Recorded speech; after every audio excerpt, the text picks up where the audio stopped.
안녕하세요.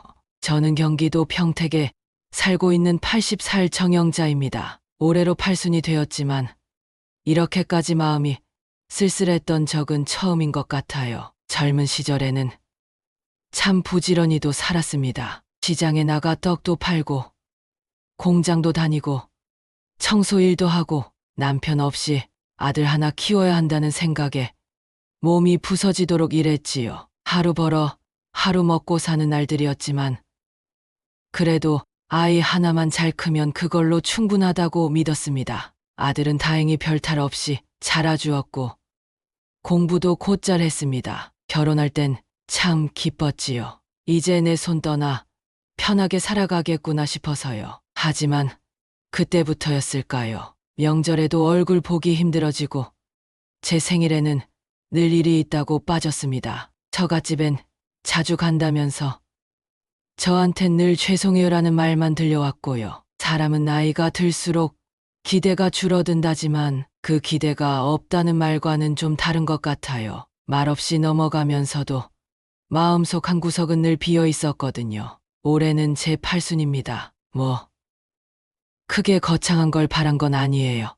그저 아들이랑 며느리 얼굴 보고 따뜻한 밥 한 끼 나눠 먹는 정도, 그 정도도 무리인가 싶은 생각이 들던 차에 뜻밖의 한마디가 제 마음을 송두리째 흔들어 놨습니다. 그리고 그날 이후 저도 마음을 고쳐먹게 됐습니다. 이번만큼은 그냥 참지 않기로요. 이야기 지금부터 들려드릴게요. 제가 평택으로 내려온 건 33살 때였습니다. 남편은 그 전해에 급작스레 세상을 떠났고요. 공사장에서 크레인이 쓰러지는 사고였습니다. 아들이 중학교 1학년이었는데 영정사진 앞에 세워놓고 절하게 했던 그날을 지금도 잊을 수가 없습니다. 그때부터 저는 어머니가 아니라 아버지까지 되어야 했습니다. 낮엔 반찬 가게 배달을 하고 밤엔 마트 정리를 했습니다. 비 오는 날엔 중고 장화 신고 나가서 폐지라도 주웠고요. 손에 남은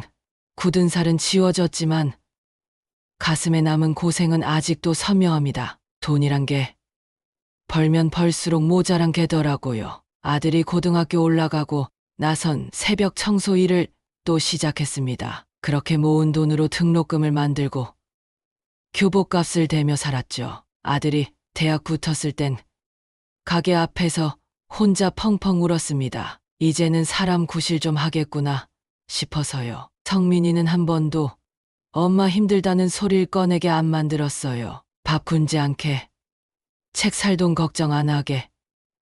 제가 늘 먼저 챙겼으니까요. 그 아이가 대학 졸업하고 직장 들어가고 결혼하겠다고 여자친구를 데려왔을 때 저는 진심으로 기뻤습니다. 지연이, 그 아가씨 처음엔 참 밝고 예의 바른 사람이었어요. 함께 식사할 땐 저한테도 말 놓지 않고 조심스럽게 대했고 결혼 준비하면서도 어머님 고생 많으셨어요라며 손까지 꼭 잡더군요. 그런데 결혼하고 얼마 안 돼서부터였어요. 전화가 줄었고 명절 인사가 문자로 바뀌었고 제 생일엔 늘 그 주는 일이 많아서요. 초대해도 처갓집이 먼저라서요. 아들 얼굴 보기도 어려워졌습니다. 첫 손주가 태어났을 때 병원에 갔더니 지금 오시면 산모가 불편해할 수 있어요 하더군요. 그 말이 아직도 귓가에 남아 있습니다. 그 뒤론 생일도 조용히 넘어가고 명절엔 늘 빈 식탁만 마주하게 됐습니다. 그 아이가 날 미워한다고는 생각하지 않았습니다. 하지만 그 집의 우선순위에서 저는 늘 마지막이라는 걸 느끼게 되더군요. 그래서 저는 조용히 물러섰습니다. 기대하지 않으면 덜 아플 거라 믿었거든요. 그러는 동안 제 곁엔 누구도 없었습니다. 마음 나눌 친구도 함께 밥 먹을 사람도 없었죠.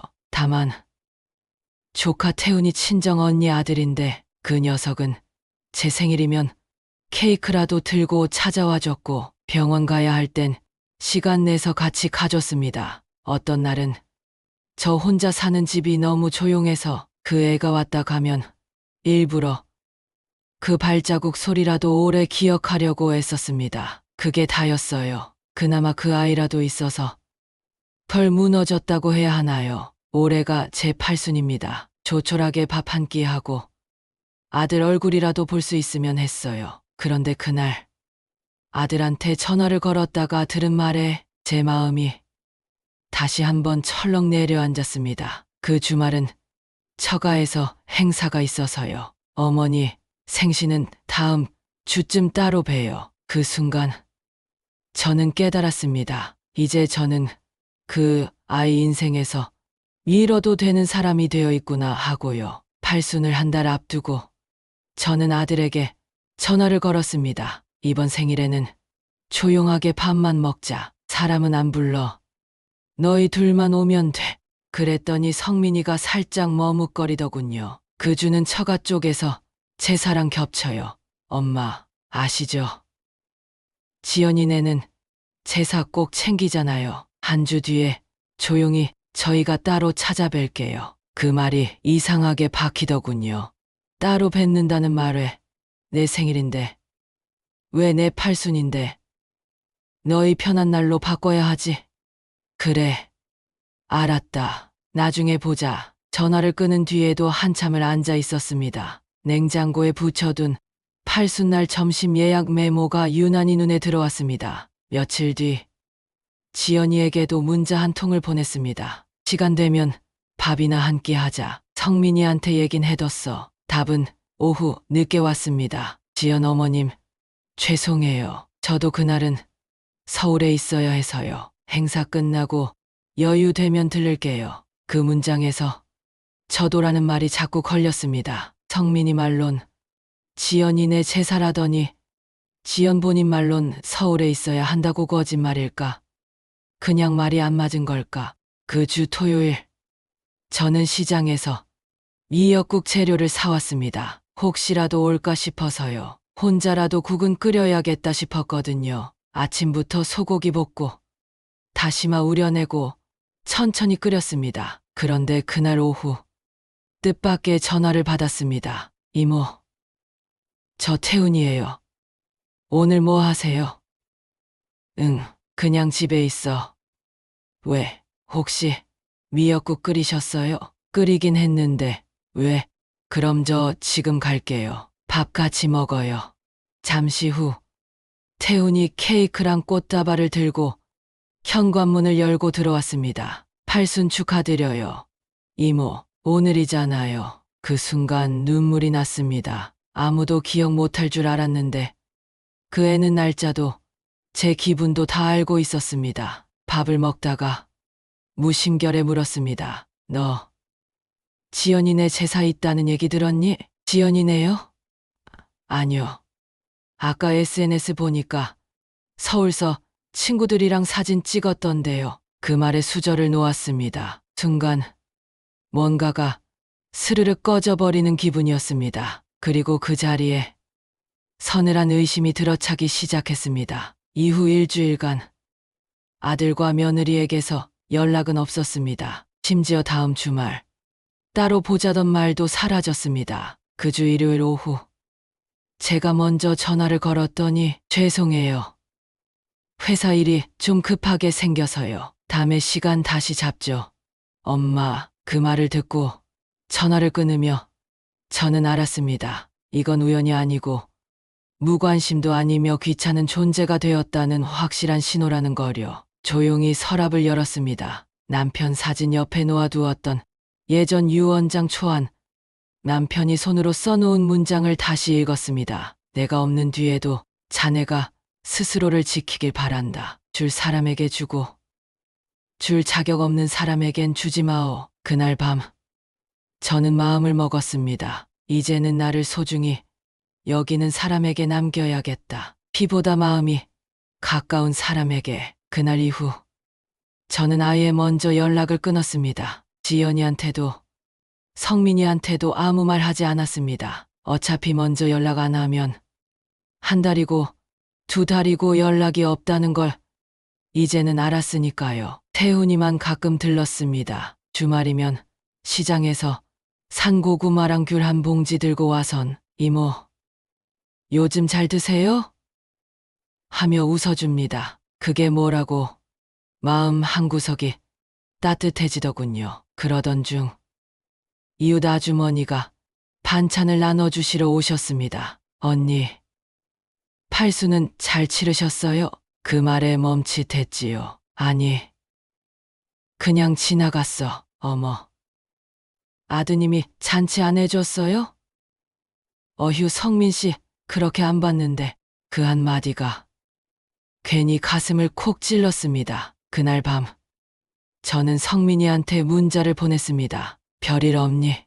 답장은 이틀 뒤에야 왔습니다. 엄마, 요즘 좀 바빴어요. 조만간 한번 갈게요. 그 말만 몇 번째인지 모릅니다. 그 뒤로 또 한 달이 흘렀습니다. 그동안 아들은 오지 않았고 며느리는 연락조차 없었습니다. 그런데 며칠 전 우연히 들른 동네 약국에서 지연이를 마주쳤습니다. 저를 보고도 먼저 인사하지 않더군요. 제가 지연아 하고 불렀더니 그제야 어머님 안녕하세요.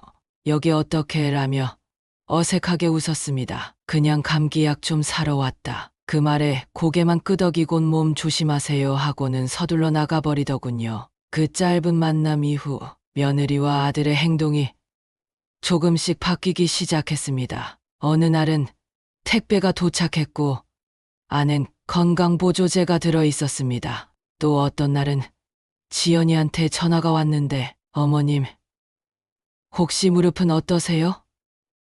관절에 좋은 약이 있는데 보내드릴게요. 하는 말에 속이 더 뒤틀렸습니다. 그 전까지는 안부 한 번 없던 사람들이 갑자기 살갑게 굴기 시작하니까 오히려 더 불편했습니다. 그때 마침 동네에서 법률 상담을 받는 노인복지관 전단지를 보게 됐습니다. 상속 및 유언장 관련 무료 상담이라는 문구가 눈에 들어왔고 태훈이에게 조심스럽게 말해봤습니다. 너 혹시 유언장 쓸 땐 어떻게 해야 하는지 아니? 유언장이요. 갑자기 왜요? 이모, 그냥 문득 생각나서 요즘 아프기도 하고 정리할 건 해놔야겠다 싶어서. 태우는 놀라면서도 진지하게 들어줬습니다. 그리고 며칠 뒤 유언장 예시며 법률 상담 링크며 인쇄물까지 가져와서 놓고 갔습니다. 이튿날 아들에게 전화가 왔습니다. 엄마, 요즘 무슨 일 있어요? 태훈이랑 무슨 얘기 하셨대요? 그냥 유언장 얘기 좀 했지. 엄마, 그런 건 저랑 상의하셔야죠. 이상하게 들리잖아요. 갑자기 무슨 유언장이에요. 그 순간 마음속에 있던 말이 튀어나올 뻔했습니다. 내가 나한테 뭘 상의했는데. 하지만 꾹 눌렀습니다. 그냥 생각만 해본 거다. 괜히 걱정하지 마. 전화를 끊고 한참을 창밖만 바라봤습니다. 낙엽이 땅에 떨어지는 걸 보면서 문득 그런 생각이 들었습니다. 사람 사이의 정이라는 것도 떨어진 낙엽처럼 되돌릴 수 없는 게 있구나 하고요. 그날 밤 제 손으로 내가 가진 것들을 누구에게 남길 것인가에 대해 처음으로 진지하게 적어 내려갔습니다. 그리고 제 이름 옆에 사랑이 아닌 계산 앞에서 마음을 접은 날짜를 써 넣었습니다. 며칠 뒤 성민이가 불쑥 집에 찾아왔습니다. 엄마, 요즘 건강 괜찮아요? 그 얼굴이 얼마나 오랜만인지 문 앞에서 잠시 말이 막혔습니다. 웬일이냐? 바쁘다더니 요즘 회사 일도 좀 정리됐고 지연이도 미안하다고 해요. 그렇게 말하며 들고 온 건 삼계탕 포장과 케이크였습니다. 우리는 거실에 앉아 밥을 먹었습니다. 오랜만에 본 아들의 얼굴엔 피곤함이 묻어 있었지만 그날만큼은 어릴 적 제게 기대던 그 아이 같았습니다. 엄마, 사실 좀 놀랐어요. 유언장 얘기 들었을 때. 왜, 사람은 누구나 준비는 해야지. 근데 그런 건 저랑 상의하셔야죠. 태훈이한텐 말하셨으면서. 저는 몰랐잖아요. 그 말에 저는 조용히 웃었습니다. 내가 상의할 기회를 줬니? 아들은 아무 말 없이 밥만 떠먹었습니다. 식사가 끝난 뒤 성민이는 봉투 하나를 꺼내 놓았습니다. 엄마, 요즘 혼자 지내시니까 생활비도 들 거고 이건 제가 조금씩 모은 돈이에요. 매달 넣어드릴게요. 그 순간 마음 한쪽이 살짝 흔들렸습니다. 됐어. 나 아직 모자라지 않아. 그래도 받아주세요. 제가 자주 못 챙긴 거. 이걸로 조금이라도 덜 미안해지고 싶어요. 그 말에 순간 눈물이 핑 돌았지만 고개만 끄덕였습니다. 정말일까? 이제야 내 마음을 조금은 헤아려 준 걸까? 아니면 그저 유 원장 때문일까? 머릿속은 복잡했지만 그날은 더 묻지 않았습니다. 며칠 뒤엔 지연이가 직접 전화를 걸어왔습니다. 어머니, 지난번엔 인사도 제대로 못 드려서 죄송했어요. 혹시 이번 주말엔 시간 되세요? 성민이랑 같이 갈게요. 그 말에 얼떨결에 그래, 와라, 라고 대답했죠. 그 주말 부부는 집으로 와 작은 떡 케이크와 선물 꾸러미를 건넸습니다. 그리고 지연이 입에서 처음 듣는 말이 나왔습니다. 어머님, 팔순 지나고 나서야 이렇게 챙기게 돼서 너무 죄송해요. 앞으론 좀 더 자주 인사드릴게요. 그 말을 들으며 문득 이게 진심일까? 아니면 내가 뭔가를 쥐고 있다는 걸 알아서일까 하는 마음이 스쳤습니다. 식사 중 성민이와 지연이 사이에 작은 눈빛 교환이 눈에 들어왔습니다. 그때서야 알았습니다. 이 방문은 자발적인 마음이 아니라 무언가를 의식한 결과라는 거요. 며칠 뒤 성민이에게서 전화가 또 왔습니다. 엄마, 그 유 원장 얘기 있잖아요. 혹시 지금이라도 다시 한번 정리해보면 어떨까요? 뭘 정리해? 그러니까 태훈이 이름이 들어가면 좀 복잡해질 수도 있으니까요. 저도 그런 건 처음 듣고 좀 당황했어요. 그 순간 모든 게 선명해졌습니다. 아들의 관심도, 며느리의 다정도, 결국은 남겨질 것에 대한 계산 속에서 비롯된 것이었구나. 전화를 끊고 서랍에서 조용히 유 원장 초안을 꺼냈습니다. 그 아래에는 손글씨로 적은 한 줄이 남겨져 있었습니다. 사람은 말보다 행동으로 믿게 된다. 그날 밤 저는 유 원장 내용을 일부 바꿨습니다. 그리고 봉투를 다시 밀봉하면서 혼잣말로 중얼거렸습니다. 이제 진짜 줄 사람한테 주면 되겠지. 그날 이후 저는 더는 말을 아꼈습니다. 오가는 연락엔 형식적인 인사만, 방문도 없고 선물도 없었습니다. 그게 오히려 편했습니다. 이제는 마음의 기준이 분명해졌으니까요. 그리고 일주일 뒤 저는 구청 사회복지센터에서 운영하는 법률 상담소를 다시 찾았습니다. 상속 비율과 명예 지정까지 가능하세요. 공증은 원하시면 저희가 연결해 드릴 수 있고요. 젊은 상담사는 친절했고 서류는 명확했습니다. 며칠 뒤 저는 직접 남편 묘소를 찾았습니다. 당신 말대로 할게요. 줄 자격 없는 사람한텐 안 줄게요. 그렇게 말하고는 유 원장을 다시 봉투에 넣었습니다. 이번엔 진짜로 제 마음이 담긴 내용으로. 그런데 그로부터 정확히 3일 뒤 성민이가 다시 전화를 걸어왔습니다. 엄마, 무슨 얘기 들으셨어요? 무슨 얘기? 아니, 지연이가 좀 이상하게 말한 것 같아서요. 알고 보니 지연은 저와의 전화 이후 지인들과 나눈 카톡방에서 이런 말을 했다고 합니다. 어머니 요즘 이상해. 유 원장 얘기 꺼낸 뒤로 사람 대하듯 안 하시고 자꾸 조카한테만 뭘 맡기시려는 눈치야. 그 내용이 누군가를 통해 성민이 귀에 들어간 겁니다. 그날 저녁 성민이가 집으로 왔습니다. 엄마, 솔직히 말씀드려요. 유산 얘기 나중에 하더라도 적어도 제가 아들이잖아요. 그 말에 저는 조용히 물었습니다. 그럼 지금까지 너희가 날 어떻게 대해왔는지는 중요하지 않냐? 그게 아니라 오해가 있었던 거고. 오해. 지연이가 제사 있다 해놓고 서울에 갔던 것도 내가 바쁘다며 한 달 넘게 연락 한 번 없던 것도 그게 다 오해야? 성민이는 아무 말도 못했습니다. 그 침묵이 오히려 많은 걸 말해주었습니다. 며칠 뒤 지연이가 혼자 찾아왔습니다. 손에 작은 선물 꾸러미를 들고 어머니, 저도 너무 당황스러워서 태훈 씨랑 너무 가까워지시는 것 같아서 저도 불안했고 그 말에 저는 딱 잘라 말했습니다. 지연아, 불안한 건 이해해. 근데 그 불안이 왜 생겼는지 생각은 해봤니?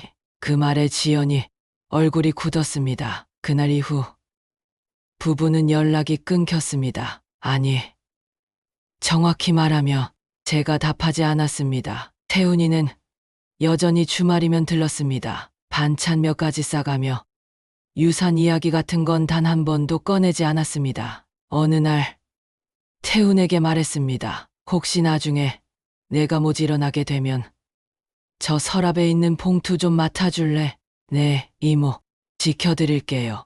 그 말에 고개를 끄덕이며 저는 생각했습니다. 가족은 피보다 마음이 먼저라는 걸 이 아이가 제일 먼저 보여줬구나. 그날은 토요일이었습니다. 태훈이가 집 앞마당을 치워주고 가겠다고 약속한 날이었죠. 아침부터 빗자루를 들고 현관 앞을 정리하는데 차 한 대가 집 앞에 턱 멈춰 섰습니다. 성민이였습니다. 운전석 문이 열리고 곧이어 지연이도 내렸습니다. 둘 다 얼굴에 굳은 기색이 역력했습니다. 엄마, 잠깐 얘기 좀 해요. 지연이 먼저 말문을 열었습니다. 저는 말없이 마당 한쪽 나무 그늘 아래 평상에 앉았습니다. 그들의 표정을 보니 이 방문이 반갑거나 미안해서는 아니라는 걸 첫눈에 알 수 있었습니다. 유 원장 얘기 다시 하셔야 할 것 같아요. 지연이의 목소리는 단호했습니다. 태훈 씨가 들고 다니는 게 뭔지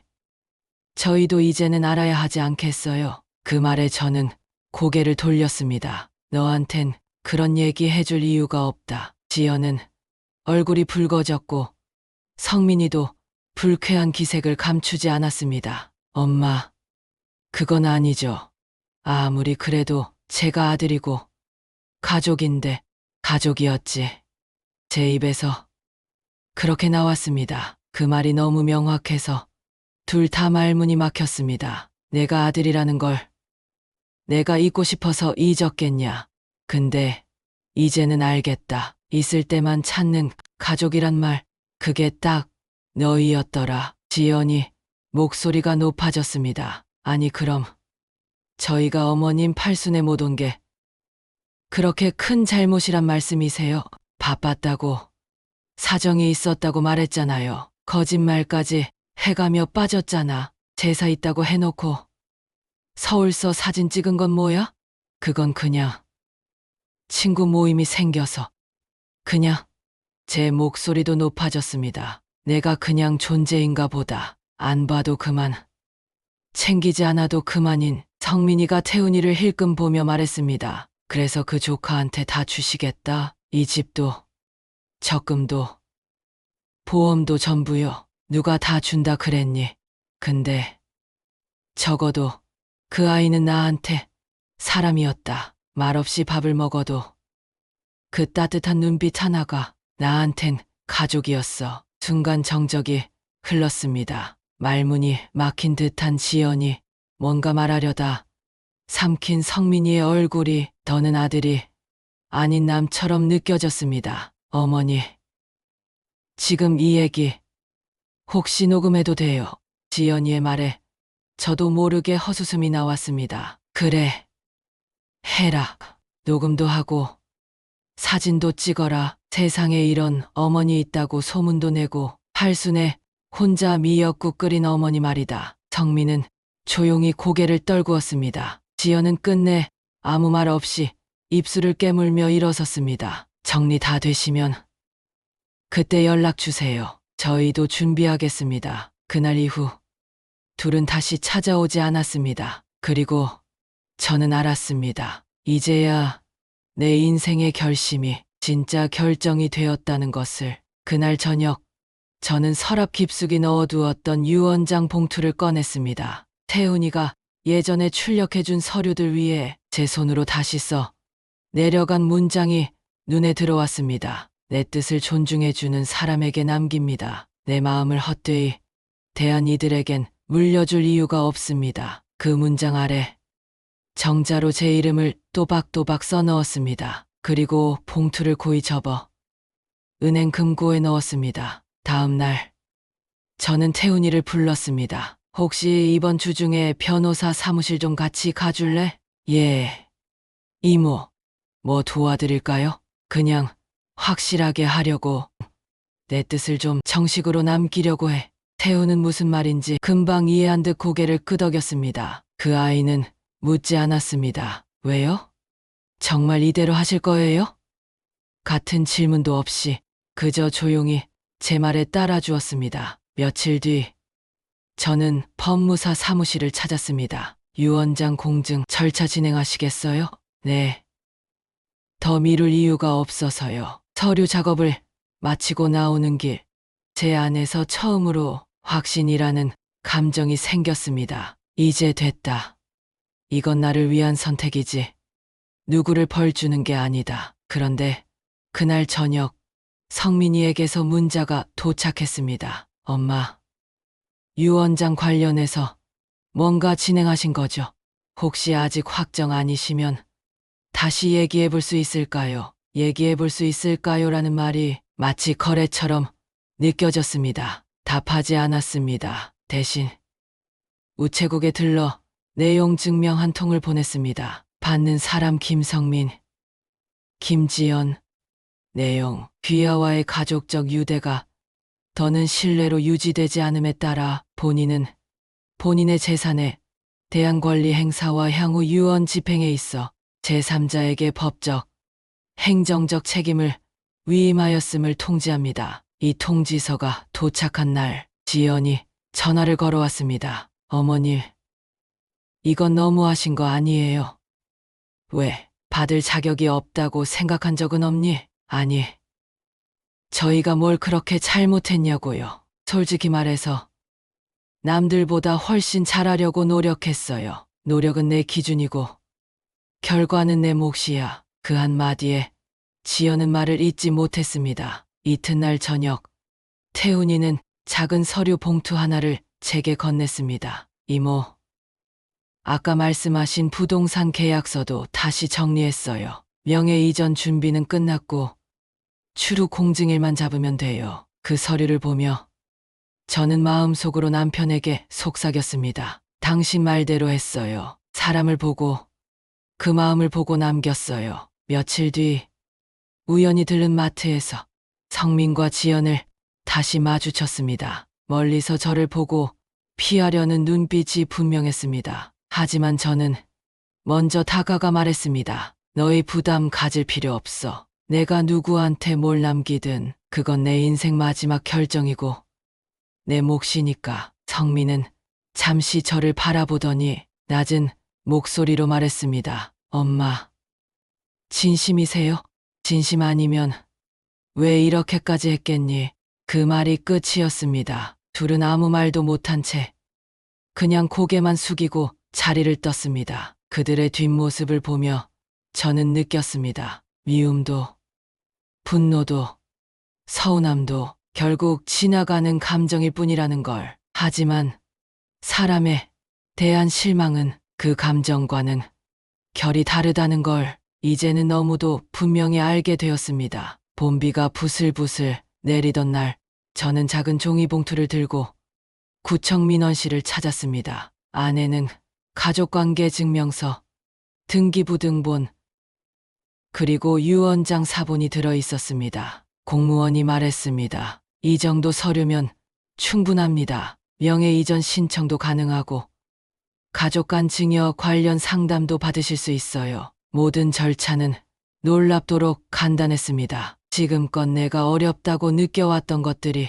사실은 모를 뿐이었던 겁니다. 며칠 뒤 태훈과 함께 변호사 사무실을 방문했습니다. 계약서 초안을 다시 확인했고 부동산 일부의 명의가 제 앞으로 명확히 정리됐습니다. 그리고 나머지 자산은 태훈 명의의 신탁관리로 넘기는 준비에 들어갔습니다. 이모, 이거 진짜 괜찮으세요? 그래, 받겠다고 손 벌리는 사람보다 안 받겠다고 고개 숙이는 사람이 더 귀하더라. 그날 이후 동네에서 이상한 소문이 돌기 시작했습니다. 정 여사님이 유산을 조카한테 다 준대. 아들이랑 사이가 완전히 틀어졌나 봐. 며느리가 어쩐지 요즘 이상하더니 그 말이 성민이와 지연 귀에 들어가는 건 시간 문제였습니다. 그리고 드디어 성민이가 회사를 결근한 채 찾아왔습니다. 엄마, 왜 이렇게까지 하세요? 이렇게까지.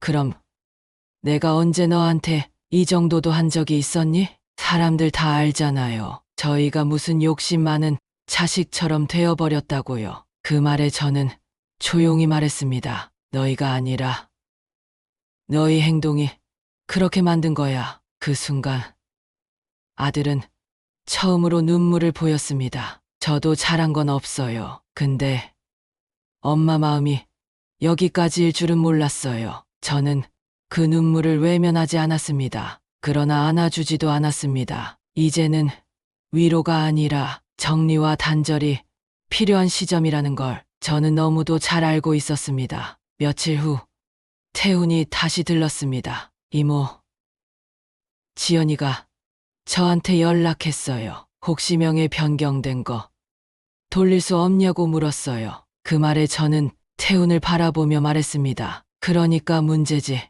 그걸 나한테 직접 묻지 않고 너한테부터 두드리는 그 태도. 태훈은 멋쩍게 웃으며 말했습니다. 정작 저는 아무것도 바라는 게 없는데요.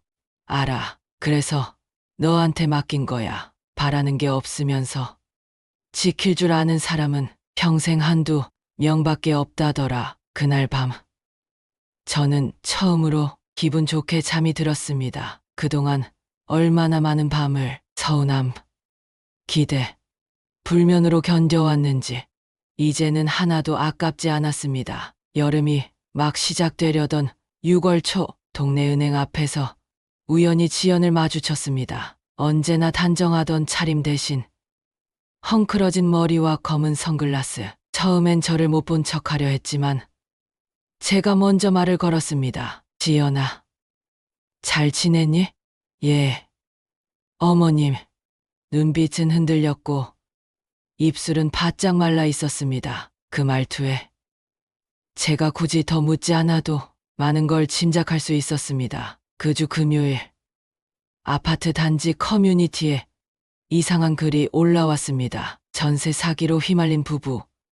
시댁 유산 기대했다가 관계 단절. 익명 글이었지만 동네 사람들은 금방 그 집이란 걸 알아챘습니다. 얼마 뒤 은행 지점장이 저를 찾아왔습니다. 정 여사님, 전에 태훈 씨와 진행하신 부동산 관련해 성민 씨 쪽에서 자료 열람 요청이 있었는데 법적 권한이 없으셔서요. 저는 조용히 고개를 끄덕였습니다. 그래요.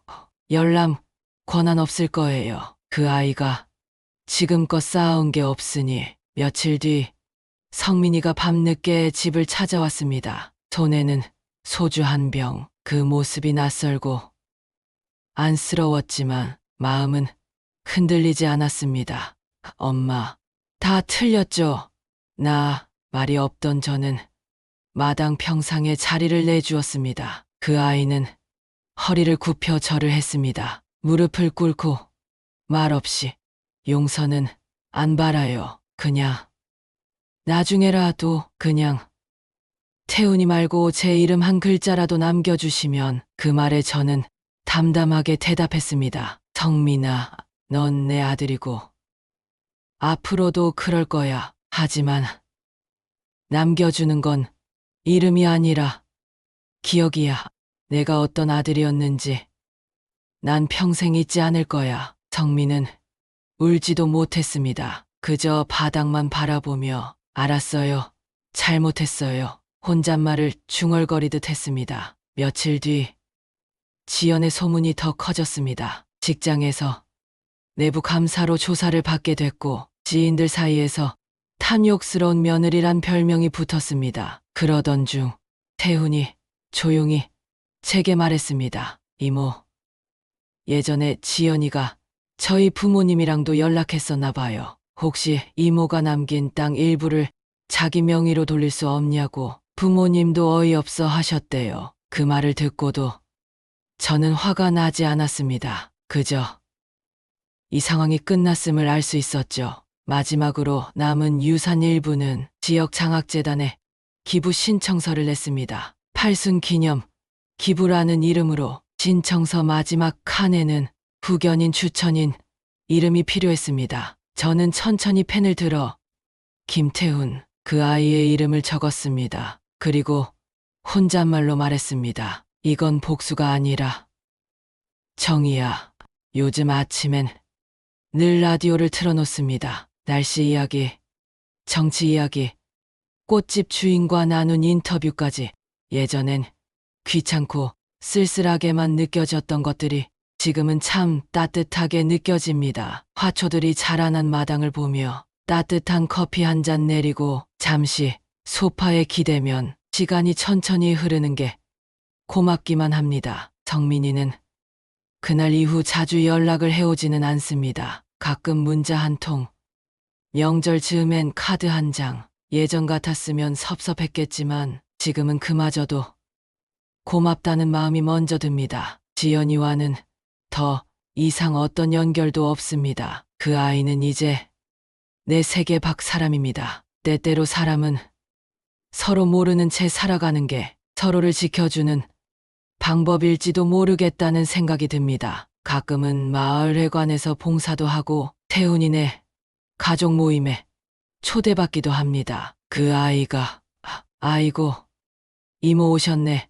우리 집 큰어른 오셨어요. 웃으며 맞아줄 때마다 마음 한구석이 조용히 따뜻해집니다. 그날 태훈이가 이런 말을 했습니다. 이모, 예전엔 그냥 가족이니까 챙기는 거라고 생각했는데 이젠 알아요. 이모가 어떤 사람인지, 왜 다들 존경하는지.